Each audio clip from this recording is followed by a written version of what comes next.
Selamat bermalam minggu wahai para pelanggan Bude Yanti yang jomblo akut. Pada saat ini Bapak Yanto akan menghibur kalian dengan melanjutkan sebuah cerita tentang perjalanan Babang Tam Fan Xiaoyan. Pada saat ini kita telah kembali diperlihatkan dengan Abang Chaos Immortality yang pada saat ini memberitahu wanita yang dirinya suka kepada semua orang. Mendengar hal itu Huo Kai Huang pada saat ini benar-benar memiliki suasana hati yang sangat rumit. Dirinya pun segera berkata bahwa dirinya tidak pernah mengira Chaos Immortality menyukai Yun Er. Setelah itu Huo Kai Huang pun menoleh ke arah Xiaoyan yang terlihat penasaran pada saat ini. Huo Kai Huang lanjut berkata bahwa Xiaoyan adalah suami dari binatang penjaga keluarga Warcraft mereka. Oleh karena itu pada saat ini Xiaoyan dapat dianggap sebagai keluarga mereka. Sejujurnya Huo Yun adalah saudari dari Huo Hong Er. Suami dari ini telah meninggal dalam kecelakaan sudah lama. Mendengar hal itu semua orang pada saat ini seketika terdiam. Xiaoyan pada akhirnya benar-benar mengerti dan pantas saja Chaos Immortality ragu-ragu sebelumnya. Karena ternyata Chaos Immortality menyukai saudari perempuan Huo Hong Er yang merupakan seorang janda bohai yang aduhai. Dan tampaknya Chaos Immortality benar-benar hanya bisa diam dan menyimpan perasaan cintanya kepada Huo Yun. Karena nyatanya memang Chaos Immortality tidak pernah mengaku pada Huo Yun, bahkan dirinya hanya mencintai Huo Yun diam-diam sementara Huo Yun masih mengalami depresi sejak kematian suaminya. Sementara itu Huo Kai Huang pada saat ini menekan keterkejutan dan kegembiraan di dalam hatinya, lalu dirinya pun pada saat ini memutuskan untuk bertanya kepada Chaos Immortality, sudah sejak kapan dirinya mulai mencintai Huo Yun. Chaos Immortality pada saat ini telah melepaskan beban di hatinya dan tanpa ragu-ragu segera menjawab dengan tegas. Chaos Immortality mengungkapkan cintanya kepada Huo Yun di hadapan Huo Kai Huang. Chaos Immortality berkata bahwa dirinya telah mencintai Huo Yun sejak ribuan tahun yang lalu. Huo Kai Huang pun sangat senang mendengar hal ini tetapi dirinya masih merasa sedikit khawatir. Dirinya pun segera bertanya apakah Yun Er pada saat ini mengetahui hal itu. Menanggapi hal itu Chaos Immortality berkata, bukankah Bibi Huo Kai Huang tahu bahwa Chaos Immortality tidak pandai berkata-kata, tetapi Chaos Immortality bisa merasakan bahwa Huo Yun juga menyayangi Chaos Immortality, tetapi mungkin pada saat ini Huo Yun memiliki beberapa kekhawatiran. Oleh karena itu Chaos Immortality belum sama sekali memberitahu perasaannya kepada Huo Yun. Mendengar cerita dari Chaos Immortality mata Huo Hong Er pada saat ini menjadi berbinar. Dirinya pun berkata dengan gembira bahwa dirinya akan membantu saudara Chaos Immortality. Sementara itu Huo Kai Huang pada saat ini benar-benar sangat puas dengan apa yang diceritakan oleh Chaos Immortality. Akan tetapi pada saat ini ekspresinya sedikit berubah karena dirinya mengkhawatirkan sikap dari Chaos Overlord. Meskipun silsilah Chaos dan silsilah Fire Phoenix adalah silsilah raja di keluarga Warcraft, tetapi pada saat ini dirinya benar-benar khawatir akan terjadi penolakan. Oleh karena itu dirinya mau tidak mau dengan khawatir segera mulai berbicara kepada Chaos Immortality. Huo Kai Huang berkata bahwa dirinya sangat senang karena Chaos Immortality mencintai Huo Yun, tetapi pada saat ini dirinya khawatir dan tidak tahu bagaimana dengan tanggapan dari Chaos Overlord. Mendengar hal itu Chaos Immortality pada saat ini sangat gembira, dirinya pun buru-buru berkata agar Bibi jangan khawatir, dirinya memiliki kepercayaan terhadap ayahnya, selama Bibi tidak keberatan mengenai hal ini. Lalu Huo Kai Huang pun seketika berbinar dan berkata bahwa ini benar-benar sangat bagus, karena akhir cerita cinta ini benar-benar berakhir dengan bahagia dan semua orang seketika menjadi sangat senang.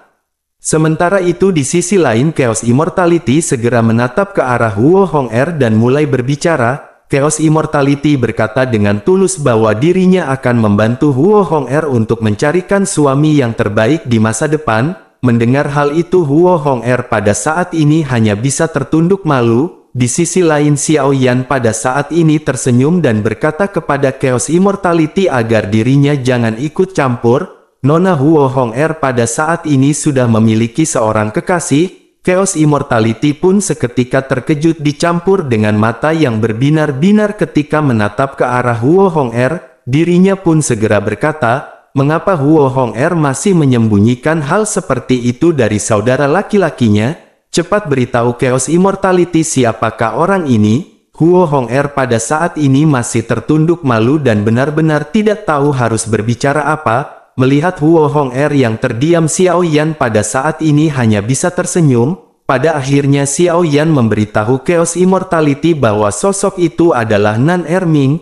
Chaos Immortality matanya melotot menyadari bahwa orang yang disukai oleh Huo Hong'er adalah Nan Erming. Chaos Immortality bertanya kepada Huo Hong'er, apakah Huo Hong'er benar-benar menyukai pria yang lebih cantik dari seorang wanita itu? Huo Hong'er pada saat ini masih tetap terdiam tersipu malu dan tidak menjawab. Sementara itu meskipun Chaos Immortality tahu Nan Erming tidak memiliki latar belakang yang terlalu baik, namun karena Nan Erming pada saat ini bergabung dengan tim inti Xiao Yan, tentu saja dirinya memiliki kemampuan yang bagus. Oleh karena itu Chaos Immortality pada saat ini hanya bisa tersenyum.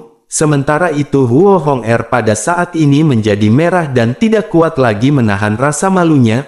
Pada akhirnya dirinya mengangguk dan mengiyakan sosok Nan Erming adalah orang yang dirinya suka. Setelah itu dirinya berlari menjauh menghindari perbincangan ini. Sementara itu Xiao Yan pada saat ini penuh semangat ketika melihat Huo Hong'er yang mengangguk. Xiao Yan akhirnya menghela nafas dan mulai berbicara kepada Huo Kai Huang. Xiao Yan bertanya apakah bibi Huo Kai Huang baru saja sudah melihat Huo Hong'er yang mengangguk. Dengan begitu maka jelas Huo Hong'er dan Nan Erming sedang jatuh cinta satu sama lain. Setelah mengucapkan perkataan ini Xiao Yan menoleh ke arah Chaos Immortality dan mengedipkan matanya. Chaos Immortality pada saat ini tersadar apa yang dimaksud oleh Xiao Yan. Chaos Immortality pun segera menoleh ke arah Huo Kai Huang dan mendukung perkataan Xiao Yan. Dirinya berkata bahwa dirinya pernah bertemu dengan Nan Erming sebelumnya. Dirinya juga mengagumi penampilan Nan Erming dan dirinya khawatir di seluruh benua Dodi ini tidak ada pria lain secantik Nan Erming. Selain itu kekuatan dari Nan Erming juga sangat bagus, karena jika tidak maka bagaimana mungkin seorang seperti Xiao Yan bisa mengusahakan perjodohan seperti ini kepada bibi. Pada saat ini bibi tidak perlu khawatir karena itu pasti pilihan yang terbaik untuk Huo Hong'er. Mendengar perkataan Chaos Immortality ini Xiao Yan tersenyum, sementara Huo Kai Huang masih merenung. Sejujurnya Chaos Immortality memiliki kontak dengan Nan Erming dan tidak tahu pasti kekuatan dari Nan Erming. Pada saat ini hanya karena Nan Erming adalah saudara laki-laki Xiao Yan, oleh karena itu dirinya secara pribadi pasti akan membela Nan Erming. Di sisi lain setelah merenung sejenak Huo Kai Huang pun pada akhirnya segera membuka mulutnya. Huo Kai Huang berkata bahwa dirinya tahu Nan Erming ini tidak lemah, dirinya sekarang berada di puncak bintang ke-6 di usia yang sangat muda dan itu sangatlah bagus, tetapi pada saat ini hanya saja dirinya tidak tahu apa potensi dari Nan Erming. Menanggapi hal tersebut Xiao Yan sangat gembira karena pada saat ini Xiao Yan menyadari tidak adanya penolakan. Huo Kai Huang bertanya tentang potensi dari Nan Erming maka akan ada sesuatu yang menarik. Pada akhirnya Xiao Yan buru-buru menjawab bahwa Nan Erming baru saja menembus ke puncak bintang ke-6 beberapa hari yang lalu. Selain itu Xiao Yan berani mengatakan bahwa dirinya pasti yang terbaik di antara puncak bintang ke-6 Dodi yang ada. Xiao Yan benar-benar yakin bahwa Nan Erming akan memiliki prestasi dan potensi besar di masa depan yang tidak terbatas. Mendengar hal itu Huo Kai Huang sedikit terkejut. Karena berdasarkan hubungan Xiao Yan saat ini dengan keluarga Warcraft tidak akan berbohong, dengan apa yang baru saja disebutkan oleh Xiao Yan, maka Huo Kai Huang menyadari bahwa Nan Erming ini benar-benar luar biasa. Huo Kai Huang pun mulai merasa sedikit puas dengan sosok dari Nan Erming, namun hanya karena hal ini masih belum cukup untuk membuktikan apapun, Huo Kai Huang pun mengerutkan kening dengan ekspresi ketidakpuasan di wajahnya. Melihat hal ini Chaos Immortality dan Xiao Yan pada saat ini merasa jantung mereka berdetak kencang. Xiao Yan dengan terburu-buru bertanya bagaimana menurut bibi Huo Kai Huang. Huo Kai Huang pun berpura-pura menghela nafas. Dirinya segera berkata bahwa Xiao Yan tahu keluarga Warcraft mereka umumnya tidak menikah dengan orang asing.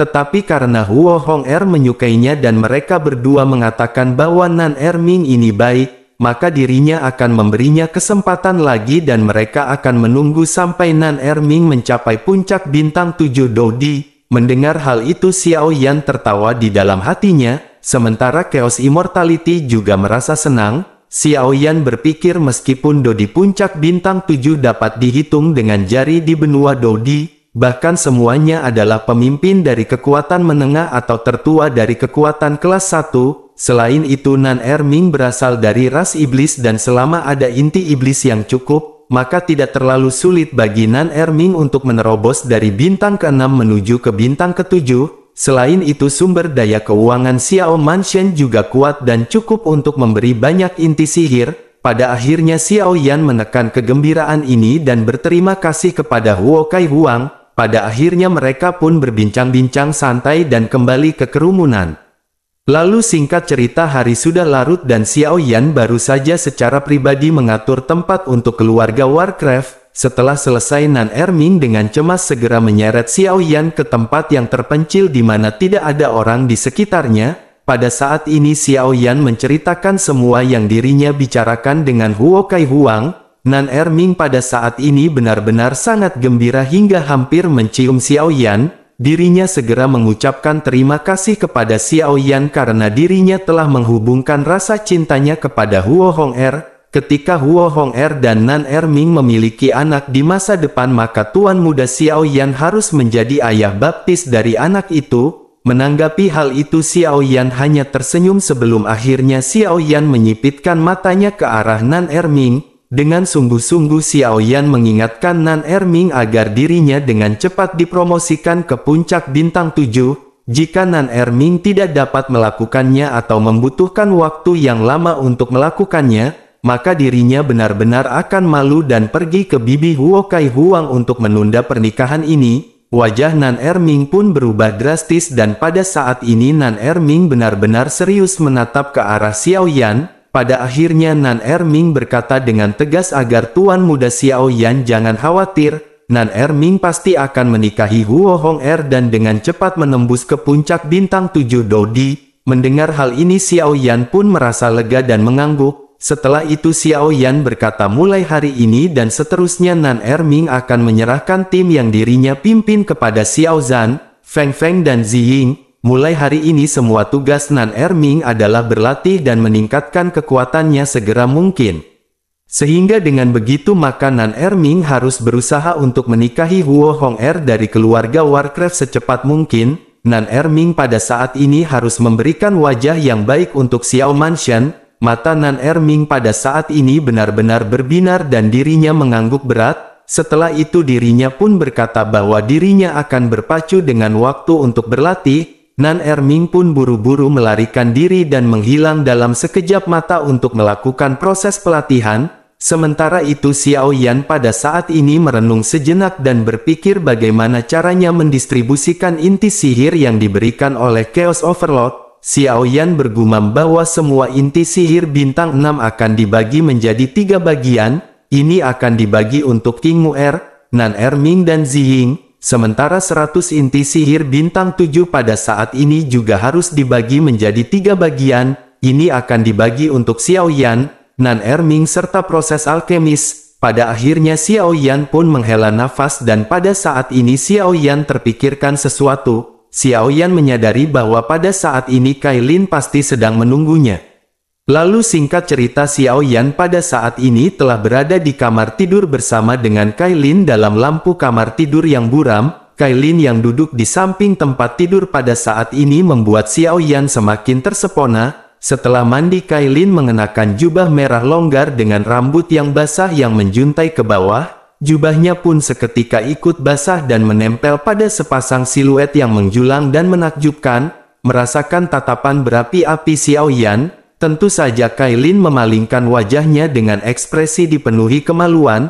Pada akhirnya adegan dokter-dokteran mereka ketika di bawah magma di benua Doki kembali terjadi. Sementara itu adegan pada saat ini kembali menceritakan kisah di benua Doki. Lalu sosok yang baru saja keluar dari langit pada saat ini menatap ke arah Xiao Lin dan Xiao Xiao. Sosok itu bertanya mengapa mereka berdua memiliki bau keabadian. Ketika sosok ini memandang ke arah Xiao Lin dan Xiao Xiao, tubuh keduanya seperti layang-layang dengan tali yang putus, seteguk darah menyembur keluar dan tekanan turun pada mereka berdua dalam sekejap. Organ-organ di dalam tubuh mereka pada saat ini tampaknya hancur. Tatapan dari sosok ini benar-benar seperti cahaya yang turun dari langit. Pada saat ini semua orang di benua Douqi dikejutkan oleh pemandangan ini. Karena dengan kemunculan sosok itu pada saat ini tidak hanya orang kuat dengan kekuatan Doseng yang dapat melihatnya, tekanan yang bersumber dari sosok ini juga pada saat ini dapat dirasakan oleh Douqi semua makhluk hidup, bahkan ribuan makhluk hidup pada saat ini gemetar di bawah tekanan yang benar-benar sangat dahsyat. Sementara itu di aula klan Xiao, ekspresi semua orang pada saat ini menjadi tegang. Mereka memiliki hubungan darah langsung dengan Xiao Xiao dan Xiao Lin dan semuanya merasakan krisis kehidupan. Sementara itu di sisi lain tubuh dari Xiao Lin dan Xiao Xiao benar-benar gemetar. Vitalitas mereka juga pada saat ini benar-benar dengan cepat berkurang. Sementara itu di sisi lain sosok orang suci ini pun segera kembali bertanya kepada Xiao Xiao dan Xiao Lin. Sosok ini bertanya, mungkinkah mereka adalah keturunan suku Toshi dari klan Dewa Yan kuno? Bersamaan dengan perkataan tersebut sosok ini pada saat ini sedang mencari jiwa Xiao Xiao dan Xiao Lin. Kekuatan pencarian jiwa ini tampaknya sangat kuat karena saat ini tubuh Xiao Xiao dan Xiao Lin benar-benar gemetar semakin hebat. Teknik pencarian jiwa ini dapat disebut dengan teknik yang terlarang. Hal itu dikarenakan sekali saja jiwa dicari dan pencariannya semakin dalam, maka akan semakin besar kerusakannya dan bahkan bisa berujung pada kematian. Di sisi lain sosok Xiao Ding dan Xiao Li sudah berada di langit dan memandang ke arah orang suci ini. Keduanya pun berteriak agar senior menunjukkan belas kasihannya. Tidak lama setelah itu tubuh mereka berdua pun gemetar di bawah tekanan yang benar-benar kuat. Di sisi lain sosok itu pun segera menoleh dan bertanya apakah mereka berdua mencoba menyelamatkan dua bocah ini. Dirinya pada saat ini tidak ingin melanggar hukum dunia dan juga tidak ingin mengubah sejarah dunia. Pada saat ini dirinya hanya ingin menemukan sebuah alasan. Setelah itu sosok ini kembali menatap ke arah Xiao Lin dan Xiao Xiao yang masih bergetar. Namun tidak lama terlihat jejak aura hijau yang muncul di langit dan bergegas menuju ke arah Xiao Xiao. Aura ini berasal dari ras ular yang sangat jarang berbicara yang berada di samping klan Xiao. Aura hijau ini mengalir ke seluruh tubuh Xiao Xiao dan pada saat ini hidupnya sedikit pulih. Menyadari hal ini Xiao Ding pun menyadari sesuatu sebelum akhirnya kembali melesat ke atas langit kediaman klan Xiao. Dirinya pun segera berteriak memerintahkan semua anggota keluarga dari klan Xiao untuk menyumbangkan sedikit auranya kepada Xiao Lin. Mendengar perkataan ini semua orang pun seketika mengangguk dan mulai mentransfer aura. Pada saat ini ada beberapa ratus orang yang mentransfer aura, namun tidak lama jumlah orang-orang yang berada di langit benar-benar menjadi semakin banyak hingga terkumpul puluhan ribu orang. Ternyata orang-orang ini dipimpin oleh Kaisar Naga Ziyan si Bocil Luknut. Ziyan si Bocil Luknut pada saat ini segera berteriak kepada semua anggotanya bahwa apapun yang terjadi mereka harus menyelamatkan nyawa keduanya. Setelah mengucapkan perkataan ini dirinya segera berubah menjadi naga yang perkasa. Ziyan si Bocil Luknut bersama dengan para pasukannya pada saat ini segera bergegas menuju ke arah Xiao Xiao dan Xiao Lin. Sementara itu di sisi lain sosok yang menatap ke arah Xiao Xiao dan Xiao Lin pada saat ini sedikit terkejut. Dirinya tidak menyangka bahwa ras naga ini benar-benar bisa sangat bersatu. Namun sosok ini segera kembali menoleh ke arah Xiao Xiao dan Xiao Lin dan segera melanjutkan pencarian jiwanya. Melalui mata emas miliknya sepertinya kenangan yang dimiliki oleh Xiao Xiao dan Xiao Lin dapat dirinya lihat. Semua kenangan ini benar-benar dapat ditampilkan dengan sangat jelas di matanya. Tubuh Xiao Xiao dan Xiao Lin yang gemetar pada saat ini menjadi semakin lemah dan benar-benar terkulai. Sementara itu kembali ke benua Dodi. Saat ini sudah 3 hari berlalu semenjak Xiao Yan ngoprek onderdil. Semua orang pada saat ini menunggu Xiao Yan keluar setelah pertempuran. Sementara itu di sisi lain Jin Wuchen pada saat ini berada di sebuah kedai minuman di kota terpencil dengan gelisah. Setelah menerima surat dari Zenny, Jin Wuchen mengerahkan semua tenaga yang tersedia untuk menyelidiki berita tentang klan Gu. Mereka pada saat ini memiliki tugas untuk menemukan orang bernama Sun Er. Namun setelah beberapa saat pencarian pada saat ini hasilnya masih belum memuaskan. Klan kuno adalah faksi kecil yang berafiliasi dengan Pil Palace. Mereka biasanya membeli bahan obat kepada Pil Palace di tempat yang sangat terpencil. Selain itu anggota klan terkuat di antara mereka biasanya adalah puncak bintang keempat. Jin Wuchen sudah cukup lama hingga pada saat ini dirinya bahkan berteman dengan beberapa orang yang berada di suku-suku terpencil. Namun meskipun begitu masih belum ada informasi yang bisa dirinya dapatkan dan dirinya bertanya-tanya, mungkinkah Sun Er tidak ada di klan kuno? Jin Wuchen pun terus memikirkan kemungkinan yang ada dan menyadari bahwa ada terlalu banyak hal aneh mengenai hal ini. Pada akhirnya Jin Wuchen memutuskan untuk menekan semua pemikirannya ini, dan pada saat yang bersamaan pada saat ini beberapa orang datang dan itu adalah teman Jin Wuchen yang berasal dari klan Gu. Mereka pun saling menyapa dan berbincang-bincang santai sejenak. Di antara mereka ada salah satu orang yang bertugas membeli bahan obat dari suku kuno bernama Gumen. Jadi Gumen adalah seorang pelayan kecil di dalam klan Gu. Dirinya memiliki tugas untuk menjual bahan obat kepada Istana Pil dan itu adalah sumber pendapatan utama dari klan Gu. Klan Gu ini secara alami sangat berdedikasi di dalam pekerjaan, banyak orang yang sangat bertanggung jawab dan pekerja keras di dalam klan Gu. Tetapi sosok Gumen ini adalah orang yang tidak puas hanya dengan menjadi pelayan kecil. Dirinya sudah lama mencari posisi untuk menjadi seorang pelayan besar, tetapi dirinya benar-benar tidak pernah memiliki kesempatan untuk menuju ke arah situ. Kali ini dirinya berkenalan dengan pedagang obat besar yang terhubung dengan baik seperti Jin Wuchen. Pemikirannya pada saat ini mulai aktif dan jika dirinya dapat membeli bahan obat yang lebih berharga melalui saudara Jin Wuchen, maka tertua dari klan Gu pasti benar-benar akan sangat senang. Jika dirinya bisa membelikan kontribusi yang lebih banyak kepada klan Gu, pasti posisi kepala pelayan tidak akan jauh dari tangannya. Pada akhirnya mereka lanjut berbincang-bincang dan Jin Wuchen pada saat ini segera mulai berbicara. Jin Wuchen berkata bahwa pada saat ini dirinya dipercayakan oleh saudara Gumen beberapa hari yang lalu untuk mengirimkan sejumlah bahan obat yang terbaik. Setelah mengucapkan hal tersebut, Jin Wuchen hanya mengeluarkan sebagian kecil dari obat-obatan yang di bawahnya. Tentu saja Jin Wuchen ini sangat lihai dan dirinya benar-benar harus menyimpan bahan obat yang paling bagus untuk ditampilkan pada saat kritis. Setelah Jin Wuchen mengeluarkan bahan obat ini, Gumen pun pada saat ini benar-benar terkejut. Hal itu karena dirinya menyadari kualitas bahan obat yang dikeluarkan oleh Jin Wuchen. Gumen pun pada saat ini segera berkata bahwa kakak Jin Wuchen benar-benar seorang bangsawan bagi klan Gu. Lalu Gumen sangat senang dengan transaksi ini karena kakak Jin Wuchen sangat membantu. Dan bagaimanapun pada saat ini dirinya yang bernama Gumen bisa membalas kebaikan dari kakak Jin Wuchen.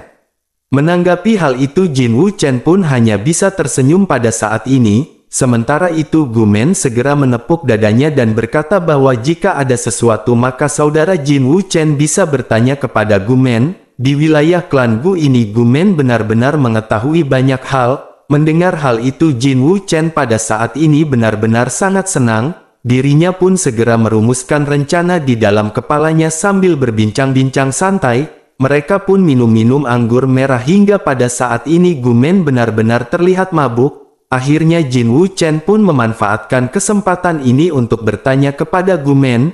Jin Wuchen berkata bahwa dirinya khawatir dirinya akan menyakiti kakak Gumen jika Jin Wuchen mengatakan sesuatu. Mendengar hal itu Gumen merasa tidak keberatan dan berkata bahwa kakak Jin Wuchen adalah saudara laki-lakinya. Oleh karena itu katakan saja apa yang harus dikatakan kepada Gumen. Jin Wuchen pun mulai berbicara mengenai wanita untuk memancing Gumen berbicara. Setelah cukup lama berbincang-bincang pada akhirnya sedikit informasi segera terungkap. Berbicara mengenai kecantikan seorang wanita, Gumen pada saat ini berkata bahwa dirinya khawatir Jin Wuchen tidak akan bisa tidur di masa depan jika mengetahui hal ini. karena ribuan tahun yang lalu seorang anggota klan kuno mereka telah muncul bernama Sun Er. Kecantikan dari wanita ini benar-benar tidak akan dapat dijelaskan secara mendetail, tampaknya jika dipikir-pikir tidak akan ada yang bisa mengalahkan kecantikannya. Menanggapi hal itu Jin Wuchen terkejut, tetapi pada saat ini dirinya tidak menunjukkan ekspresi keterkejutannya. Jin Wuchen pada saat ini memainkan ekspresinya seolah-olah dirinya pada saat ini masih terlihat tidak setuju. Melihat Jin Wuchen yang seolah-olah membantah perkataan dari Gumen, lalu dirinya pun mengerutkan kening. Pada akhirnya Gumen pun segera berkata, apakah Jin Wuchen tahu tuan dari Pil Palace? Sun Er ini dilihat oleh putra tertua dari Pil Palace dalam perjalanan untuk dibawa kembali ke keluarga. Bahkan putra dari ketua Pil Palace saja benar-benar menyukai Sun Er. Dirinya benar-benar mengantar Sun Er menuju ke klan kuno dan dirinya benar-benar merendahkan dirinya untuk mengawal Sun Er. Dengan putra tertua Pil Palace yang rela melakukan hal itu, maka dapat dikatakan Sun Er ini adalah sosok yang sangat-sangat cantik. Mendengar hal ini Jin Wuchen pun terus memainkan ekspresinya dan memancing Gumen. Pada saat ini Jin Wuchen merasakan adanya suatu keanehan, karena jika Sun Er ini dibawa ke klan kuno, mengapa Jin Wuchen tidak bisa menemukan keberadaannya? Pada akhirnya Jin Wuchen pun segera menanyakan perkara ini kepada Gumen. Jin Wuchen berkata bahwa klan Gu benar-benar sangat menakjubkan. Mengapa tidak ada yang menyebutkan mengenai hal ini kepada Jin Wuchen sebelumnya? Selama wanita itu cantik, maka dirinya yang bernama Jin Wuchen tidak akan takut mengeluarkan uang. Jin Wuchen pada saat ini adalah pengusaha yang juga sangat kaya.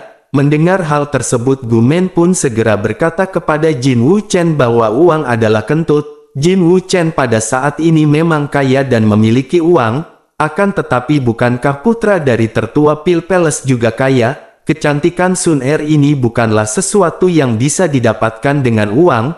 Mendengar hal itu Jin Wuchen berpura-pura terkejut dan dirinya segera bertanya apa yang dimaksud oleh Gumen. Pada akhirnya Gumen pun segera menceritakan semua yang dirinya tahu mengenai Sun Er dan Pil Palace. Gumen menghela nafas berat dan berkata bahwa orang-orang mereka dari dulu benar-benar ingin menjilat pejabat tinggi dari Pil Palace. Mereka ingin melihat bisakah mereka meninggalkan tempat kumuh ini. Hanya saja selama bertahun-tahun yang tidak terhitung jumlahnya benar-benar tidak ada cara untuk melakukannya. Oleh karena itu bukankah permasalahan ini menjadi sebuah kesempatan yang sempurna? Putra tertua Pil Palace benar-benar menyukai Sun Er dan itu bisa dijadikan sebagai alat bagi mereka untuk memanjat. Tetua klan Gu pun meminta Sun Er untuk menerima putra tertua dari Pil Palace. Akan tetapi Sun Er benar-benar memiliki tekad untuk menolak putra dari Pil Palace. Sun Er mengatakan bahwa dirinya telah memiliki pasangannya sendiri. Bukankah tindakan dari Sun Er ini benar-benar sangat bodoh? Lalu kekasih brengsek macam apa yang bisa membuat Sun Er seperti itu? Karena jika dibandingkan dengan tuan muda dari Pil Palace yang bermartabat, tentu saja lelaki yang disebutkan oleh Sun Er tidak ada artinya. Lalu pada akhirnya tertua klan Gu pun terus meminta Sun Er untuk merubah pikirannya. Dan setelah bertahun-tahun yang tidak terhitung jumlahnya Sun Er masih saja tetap batu. Bahkan pernah Sun Er sempat ingin kabur. Akan tetapi dengan kekuatannya yang pada saat ini masih lemah, maka tentu saja Sun Er berhasil digagalkan sebelum keluar dari klan Gu. Kemudian putra tertua dari Pil Palace pun mengetahui mengenai Sun Er yang ingin kabur. Sehingga pada akhirnya dirinya meminta tetua klan Gu untuk tidak memaksa Sun Er dan memberinya waktu untuk berpikir. Mendengar hal ini hati Jin Wuchen yang menggantung akhirnya terjatuh dan merasa lega. Sementara itu Gumen pada saat ini segera bangkit dan menatap ke arah Jin Wuchen. Dirinya berkata bahwa Jin Wuchen tidak boleh mengungkapkan permasalahan ini. Karena jika tidak maka Gumen akan benar-benar memiliki masalah. Jin Wuchen pun mengangguk dan berkata agar kakak Gumen jangan khawatir. Jin Wuchen menyadari keseriusan dari permasalahan ini. Semua ini terkait dengan wajah dari putra tertua dari Pil Palace. Mendengar perkataan Jin Wuchen ini Gumen pun seketika lega. Namun pada saat ini Jin Wuchen berpikir bahwa yang terkuat di antara klan kuno tidak lebih dari puncak bintang keempat Dodi. Jika Jin Wuchen pada saat ini bisa melihat Sun Er maka dirinya akan bisa menyelamatkannya. Oleh karena itu Jin Wuchen pada saat ini segera bertanya kepada Gumen.